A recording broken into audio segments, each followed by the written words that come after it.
Welcome to Milan, the capital of Lombardy, a city that for over 2000 years has drawn merchants, artists, thinkers and dreamers. Nestled in the heart of the Po Valley, Milan grew from a Celtic settlement into one of the most important cities of the Roman Empire.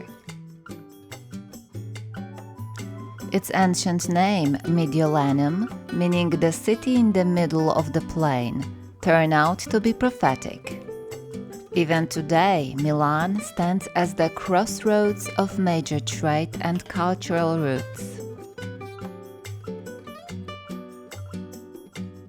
It was here in 313 AD that the Edict of Milan was proclaimed, changing the course of Christianity forever.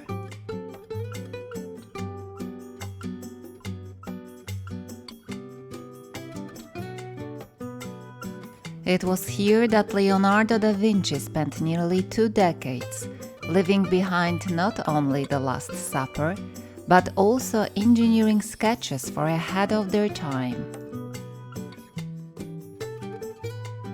And it was from here that revolutions in fashion, opera, and architecture spread outward, reshaping the very image of Italy.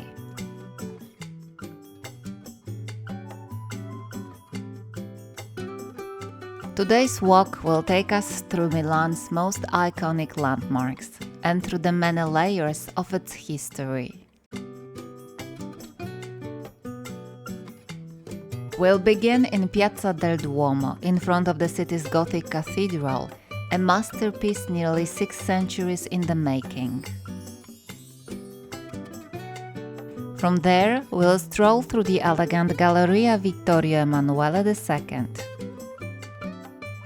peek inside the legendary La Scala Opera House, pause at the Museum of the Risorgimento, and then immerse ourselves in art and beauty of the Brera Art Gallery. We'll pass through the grand Sforza Castle, once a fortress and residence of dukes, and for centuries a silent witness to power, war, and great art. Our walk ends at the Ambrosiana Library and Gallery, a quiet space that has preserved Milan's art, knowledge and history for over 400 years. You'll find a detailed map of the route, practical tips and links to the places we visit on our website. The link is just below this video. Interested in other Italian cities? Hidden stories and legends? Make sure to subscribe and click the bell so you don't miss our next walks.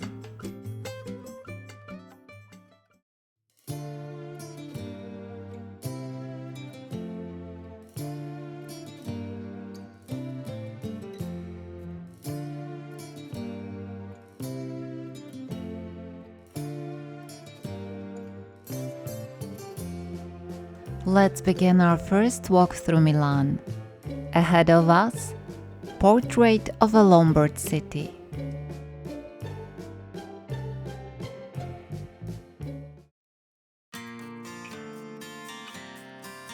Our walk begins in the place that beats like the very heart of Milan, Piazza del Duomo.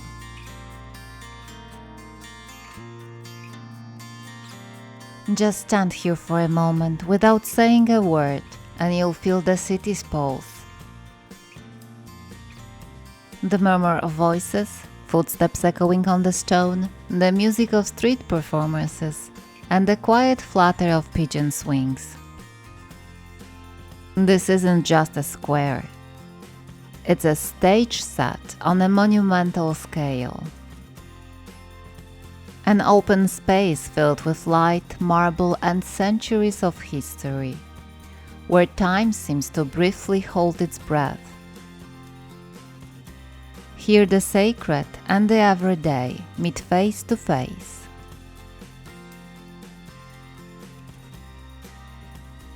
This square is the beginning of a story, not just ours today, but the story of Milan has been writing for centuries. At its center, riding a bronze horse, sits King Victor Emanuele II. The man who united Italy and entered Milan not as a conqueror, but as the promise of a new era.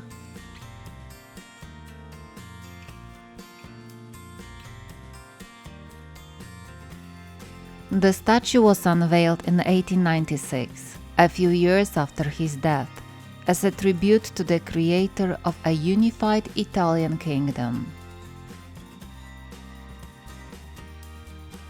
He is shown in motion, as if still moving forward, carried by the tide of history.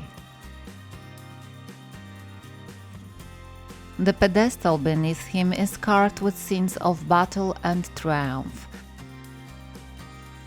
along with more delicate details, lions, rats, and shields. Victor Emanuele II was respected in Milan, though not without controversy. For some, he was a national hero, for others, a symbol of a new regime that brought change, but also ended Lombardy's long tradition of local independence. Whatever the view, his figure has become part of the city's landscape, still and unmoving, yet symbolically always on the move.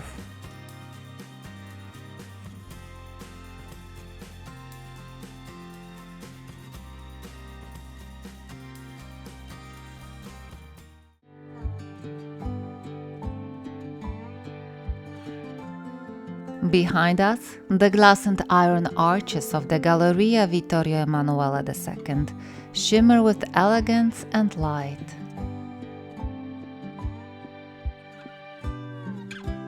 But it's the Duomo that dominates the square.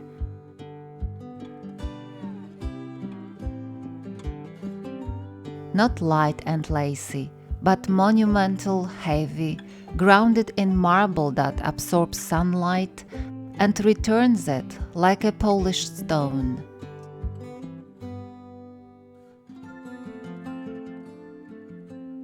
From a distance, it looks like a fairy tale castle.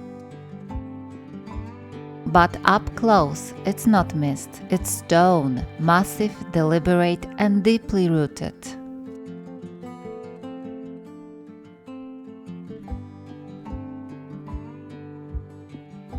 This is a Gothic cathedral in French style, but interpreted through an Italian lens. It lacks the vertical lift of Reims or Amiens. Instead, it's broad and solid, almost refusing to soar, choosing instead to endure.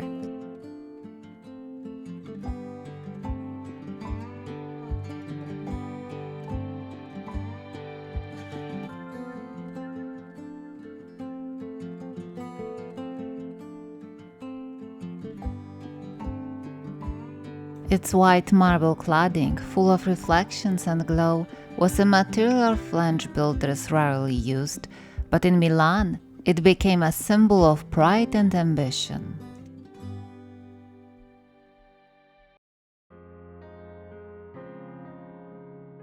It all began in 1386, when Gian Galeazzo Visconti, an ambitious and visionary duke, took power in Milan. He dreamed of transforming the city into a capital that could rival Rome and Florence. So he ordered the construction of a new cathedral, not just to replace older churches on this site, but to surpass anything that had ever been built in northern Italy. This cathedral was never meant to be built from brick, but from white marbled quarried in Candogia, difficult to carve, but luminous and enduring. To oversee the project, Gian Galeazzo Visconti established a dedicated foundation, the venerable factory of the cathedral, which still exists today and continues to care for every detail of its maintenance and preservation.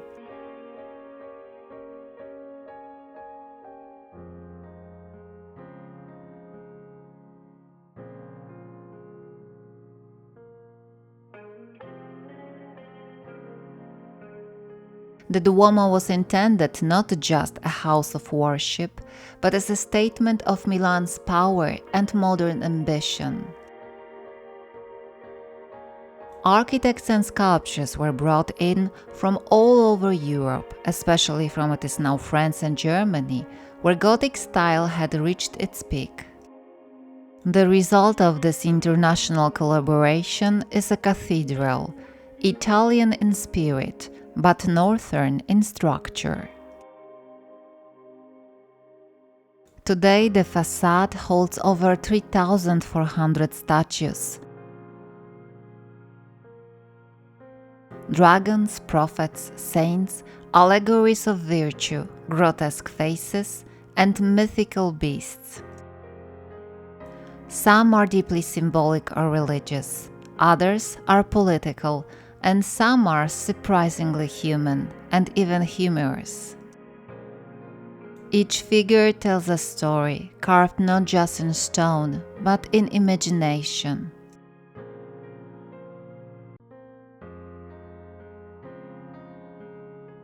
Above them all, on the very top, stands the Madonnina, a gilded statue of the Virgin Mary, placed in 1774.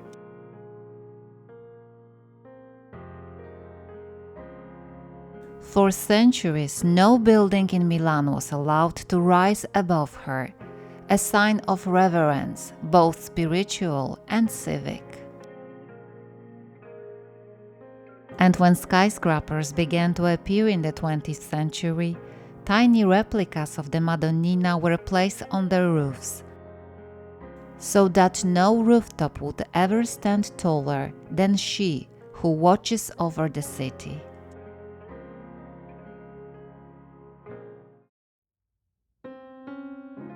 The interior of the Duomo is breathtaking. It's a 5-aisle basilica and the 5th largest church in the world. But its scale is more than just numbers. It's a space that doesn't embrace you, it overwhelms you. It demands silence, invites you to look up, and pulls you inward into reflection. Light filters through towering stained glass windows, the tallest in Europe, coloring both the stone and the air. These windows tells the entire story of the Bible, scenes from the Old and New Testaments, the lives of saints, and key moments in the history of the Church. Created over centuries, they amaze with their size, detail, and vibrant color, a Bible written in light.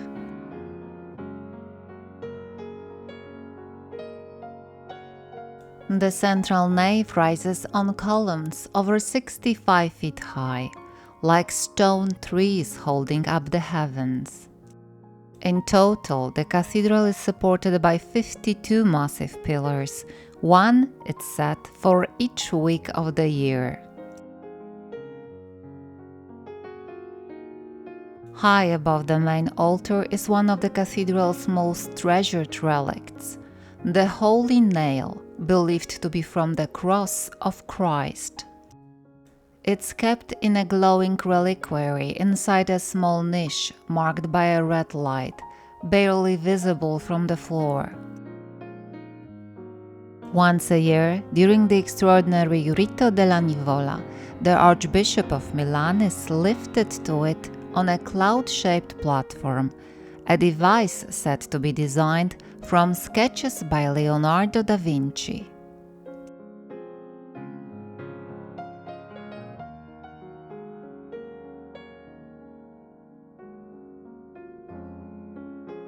But the Duomo holds more mysteries. Look up, in one of the aisles, there hangs an old sack, without a sign or explanation. For centuries, people have speculated. Some say it's a penitent offering from a wealthy merchant, others, a symbol of punishment for thieves who stole from the church. The most popular story? It's said to be a sack full of gold, meant to remind us that material wealth is only a shadow of spiritual treasure. No one has ever opened it, and no one truly knows the truth.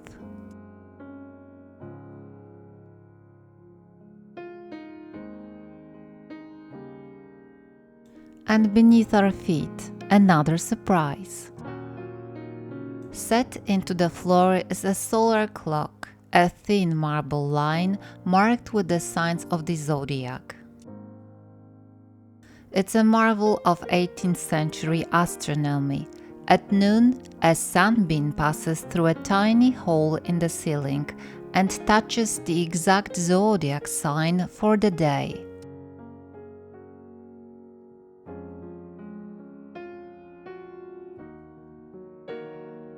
Simple but remarkably precise, once used to set every clock in the city.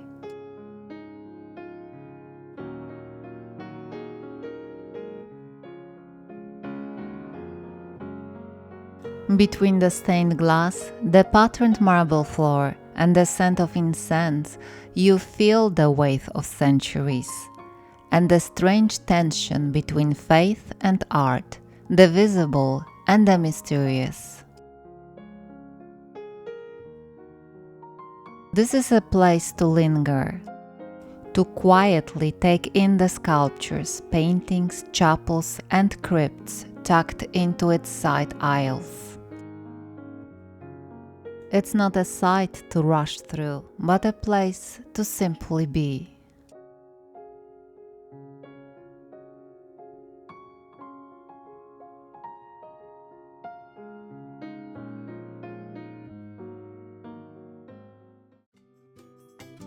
And once we've had our fill of the cathedral shadows and the glow of its stained glass, we lift the dim interior and begin to ascend, quite literally.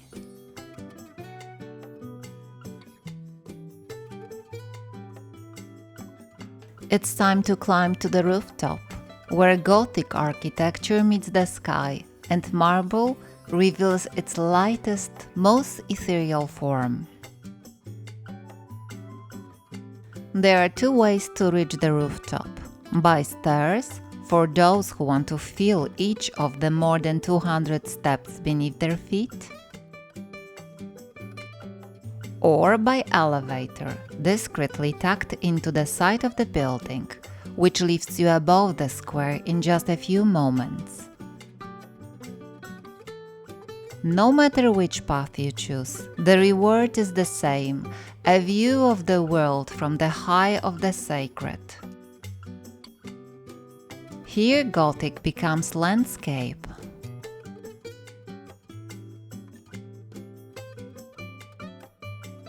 Among the spires, traceries, and marble balustrades, you can walk as if through a labyrinth.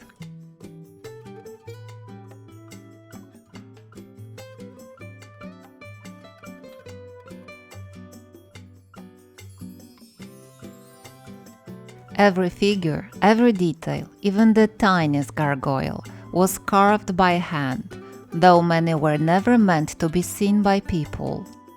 They were created not for us, but for God and for the heavens, as the medieval builders believed.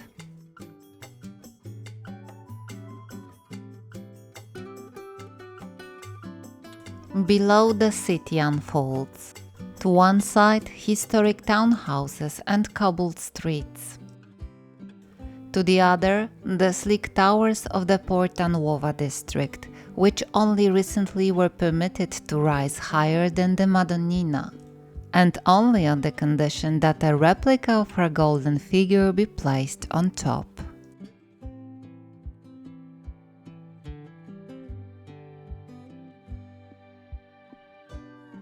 Just beside the cathedral, slightly off to the side, stands the Palazzo Reale, once a royal palace for governors and dukes of Milan, now a museum and venue for temporary exhibitions. But its role in the life of the Duomo is more subtle. This is where the cathedral's original statues and decorative elements are brought after centuries exposed to rain, wind and pollution, replaced on the rooftop by exact replicas. At Palazzo Reale, conservators carefully restore these marble figures, bringing back their former glow and protecting them from further decay. As you walk through the galleries, you can see up close what seems nearly unreachable when gazing from the rooftop. It's a beautiful metaphor. What was once meant to last forever now needs our care. And in this way, Milan honors not only its history, but its responsibility to preserve it.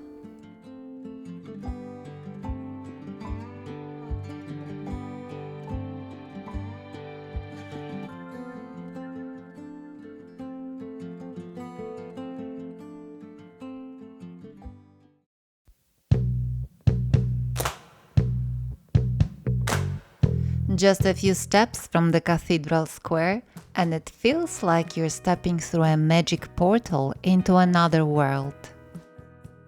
Welcome to the Galleria Vittorio Emanuele II, one of the most beautiful arcades in Europe, where architecture becomes the stage for everyday life. Often called Milan's drawing room, the Galleria connects the square in front of the Duomo with the square of La Scala, just as it connects the sacred and the cultural, the past and the future, marble and iron.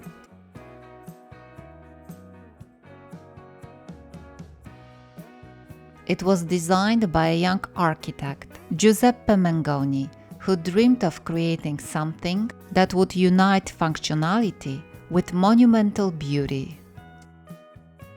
Construction began in 1865 as a symbol of the modern spirit of a newly unified Italy.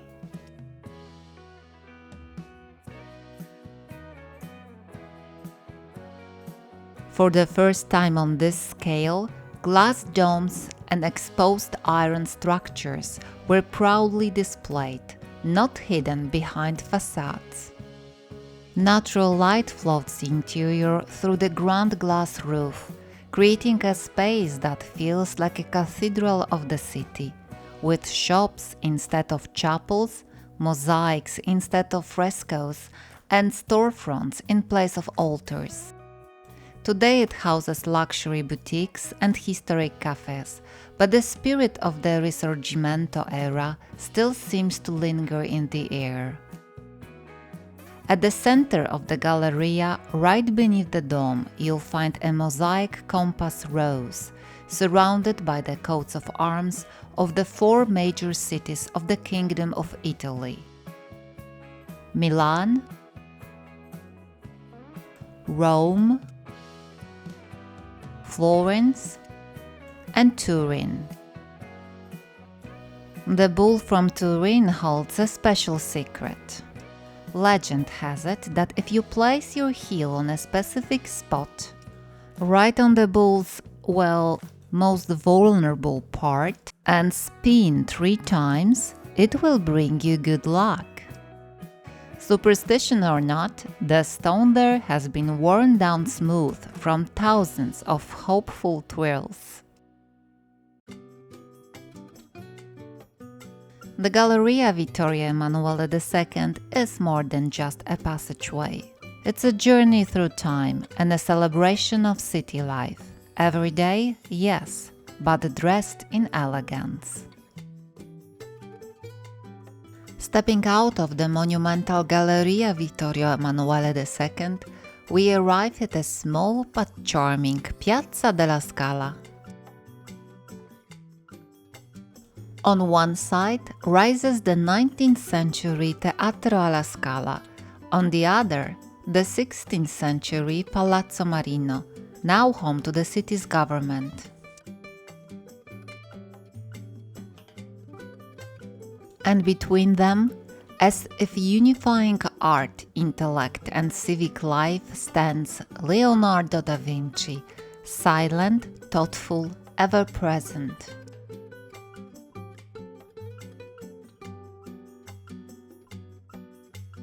The statue shows him with his hands clasped, gaze intense, as though he sees something the rest of us do not.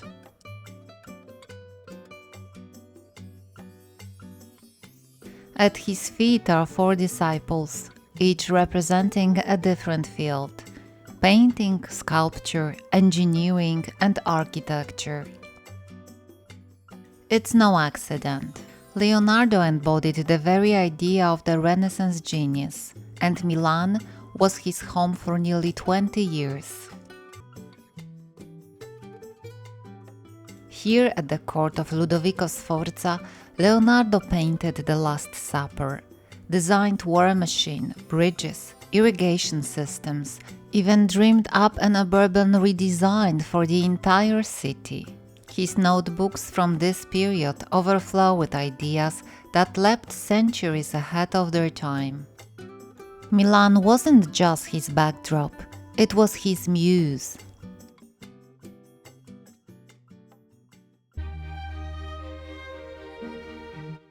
Just a few steps from Leonardo's statue stands La Scala, one of the most famous opera houses in the world. Its facade is understated, even modest, especially next to the ornate Duomo or the elegance of the Galleria.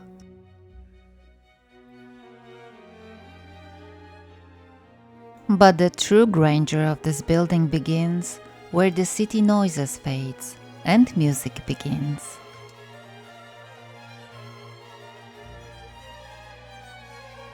La Scala was inaugurated in 1778.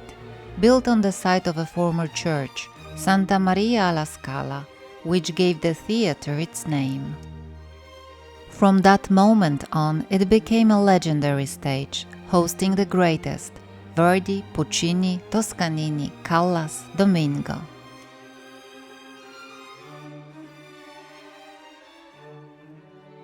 It was here that Giuseppe Verdi had his first major success, though he later kept distance from the theatre, disappointed by an early cold reception.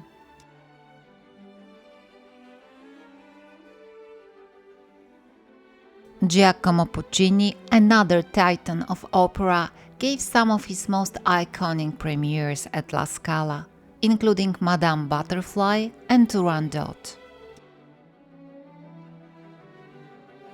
But to perform at La Scala, singing wasn't enough. You had to enchant. The audience here has always been famously demanding, known to raise artists to the heavens or boo them off stage without mercy.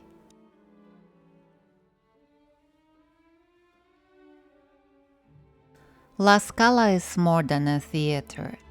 It's the voice of Milan, proud, powerful, layered.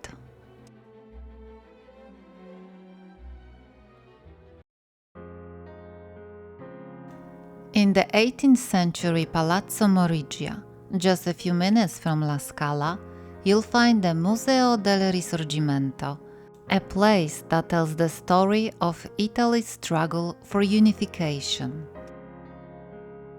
Milan played a pivotal role in that story. It was a center of revolution, of independence movements, and of sweeping political change. The city wasn't just a witness to history, it was one of its main characters.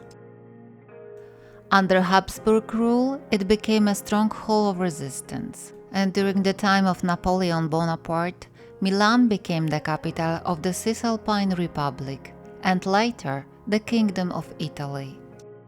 It was here in the Duomo that Napoleon crowned himself king. The museum houses his coronation cloak, a shimmering symbol of a new reign and a new era. The fabric still glows with gold, as if the empire had never quite left the stage. The exhibition isn't overwhelming, rather it's a quiet collection of personal traces, uniforms, letters, flags and original documents. After this reflective lesson in history, we move on to the Brera Art Gallery, where the story of Italian identity shifts from politics to art. Before entering the gallery, we pause for a moment in the Brera Botanical Garden, a hidden hushed sanctuary in the heart of the city. Created in the 18th century at the request of Empress Maria Theresa, the garden was meant to be a space for learning, observation and calm.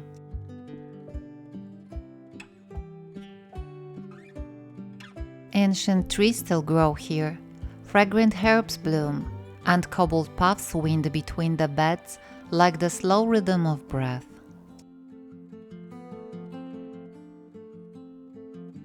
It's the perfect place to gather your thoughts before facing great works of art. The entrance to the Pinacoteca Brera leads through a grand courtyard, where a monumental statue of Napoleon as Mars, god of war and victory, stands at the center.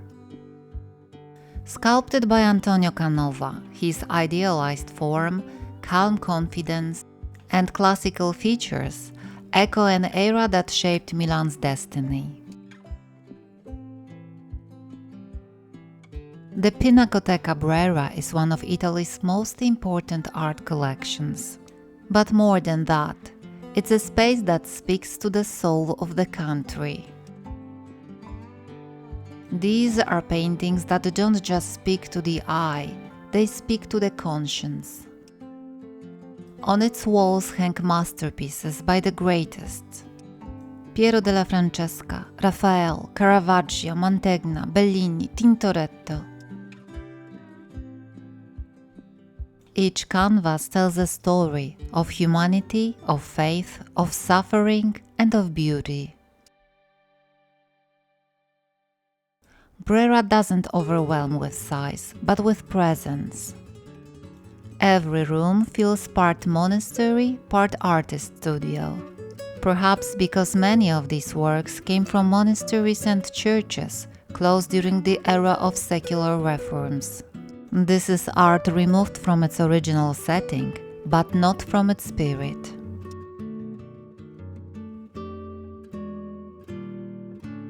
As we continue our walk toward the Castello Sforzesco, let's pause for a moment at one of Milan's most recognizable sculptures. Grande Toscano by Igor Mitoraj, one of the world's most renowned Polish postmodern sculptures. Gifted to the city in 1986, the work is also known as petto a metà, half of a chest. It depicts a fragment of a male torso with no clear identity, the outline of a bird, lips, and part of the left collarbone. At heart level, Mitoraj placed the head of a man with a stern expression, the symbol of reason resting where the heart would normally beat. As if to say, feeling and thinking are one, or perhaps that thinking itself can wound.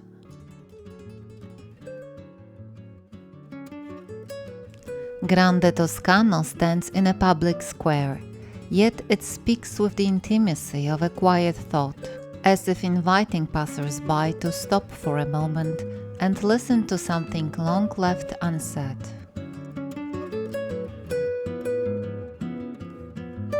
The backdrop to Mitoraj's sculpture is the Church of Santa Maria del Carmine, whose neo-Gothic facade dominates the square of the same name.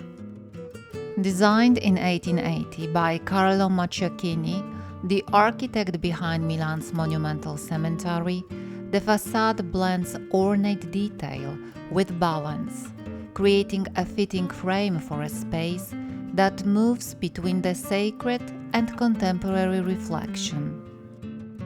The church interior preserves the Gothic spirit of its 15th century structure, quiet, austere, steeped in history. Outside, red brick walls, pointed arch windows, delicate rose windows, and beside them, Mitoraj's modern sculpture, a voice of our time interwoven with the past.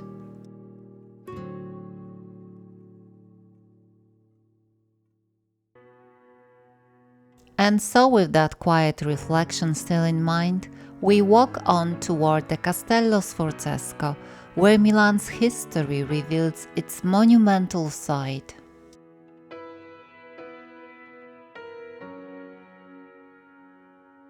Even before we see its walls, we can sense a change in rhythm, from narrow streets and inner courtyards to grand open space. The Castello Sforzesco doesn't demand attention with grandeur, it commands it with quiet confidence.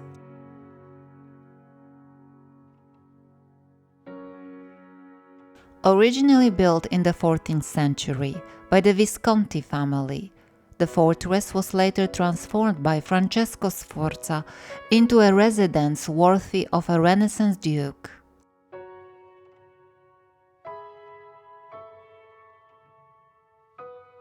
Over time, it became not just a seat of power, but also a center of art, culture, and learning, a defining presence in Milan's history.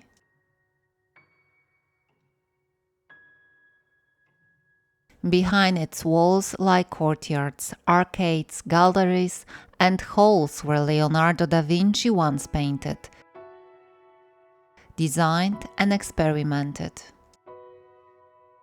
One of his botanical-inspired frescoes still survives on the ceiling of the Sala delle Asse.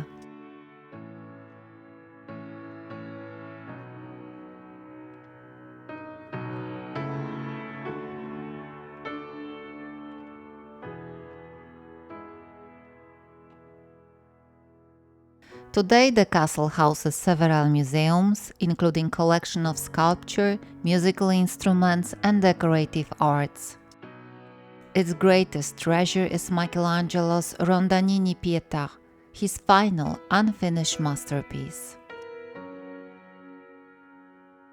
Behind the castle stretches Parco Sempione, Milan's green heart.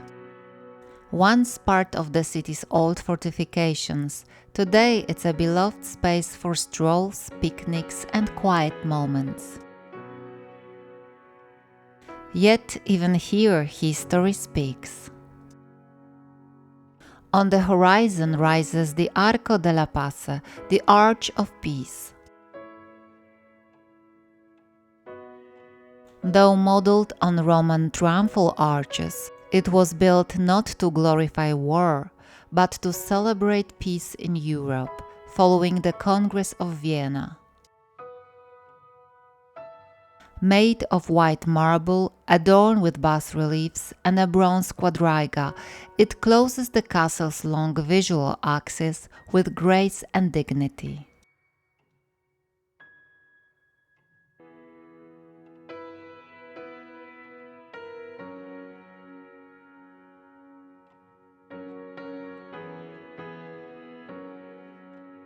The Castello Sforzesco and its surroundings are more than just witness to power. They represent architecture that has learned to breathe with the city.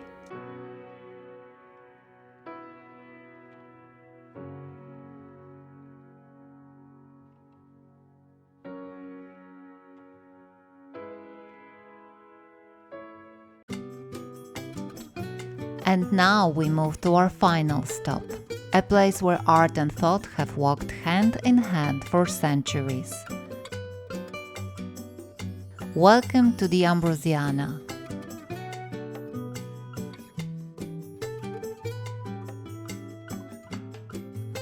This is not a place that seeks the spotlight.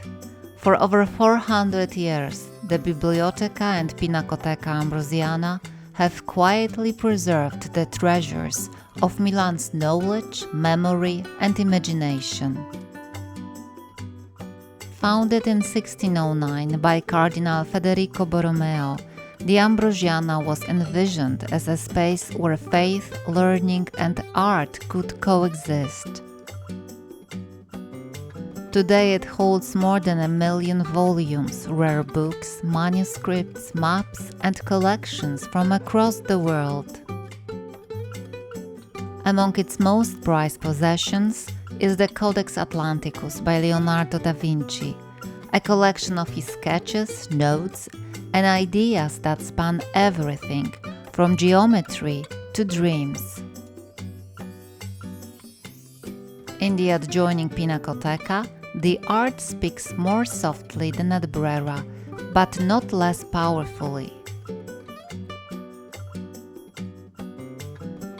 Caravaggio, Titian, Luini, Bramantino, and among them, Portrait of a Musician, one of the few surviving paintings by Leonardo. Nearby, Raphael's full-scale cartoon for the School of Athens bursts with movement, glances, and intellectual tension. The Ambrosiana shows us a different face of Milan, not only the city of ambition and commerce, but of spirit, thought, and memory.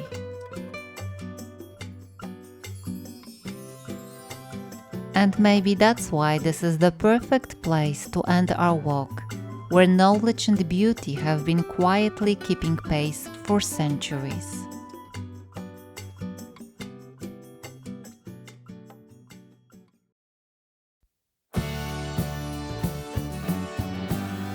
Thank you for joining us on this journey through Milan's piazzas and alleys, its masterpieces, symbols, and layers of time.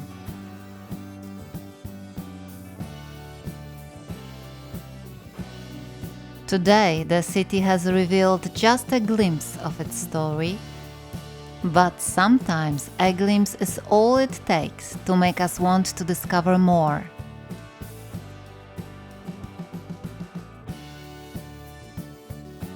And please remember that you can find route maps, site links, and more inspirations on our website.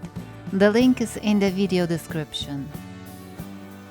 And don't forget to subscribe to our channel for more walks, not just through Milan, but through other cities that reveal the stories one step at a time. See you on the next stroll.